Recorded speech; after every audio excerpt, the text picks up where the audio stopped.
Dr. Mazrui, in talking of comparative forms of slavery, it's also been pointed out by scholars that Africans themselves practiced a form of slavery within native African countries or between nations, between various countries.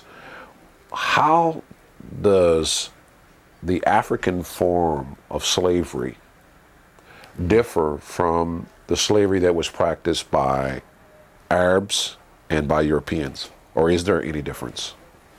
Oh yes, there are definite difference. It's a kind of triple heritage of slave systems. Yeah, so it's indigenous, uh, Arab, and then Western. Yeah, and the indigenous is first important for people to realize that it's only a small minority of African societies which did have slave systems. So the majority of African societies did not have slave systems, but there were a minority of slave societies which did.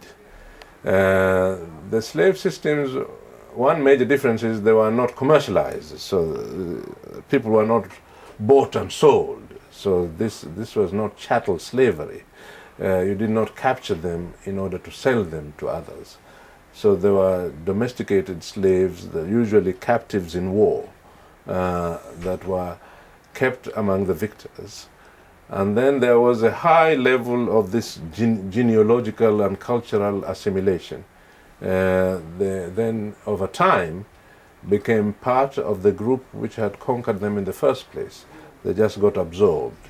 So you didn't have this style in the United States where a group like African American remained separate and distinct for centuries. Yeah.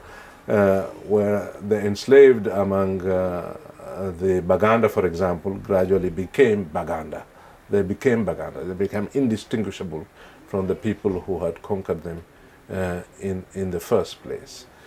And so those are two different but related reasons. So the domestic system was non-commercial. People didn't capture for sale. If you captured for sale, it immediately escalated in size. The scale of the slave system became much larger. And secondly, the enslaved gradually were assimilated into the conquering group before very long.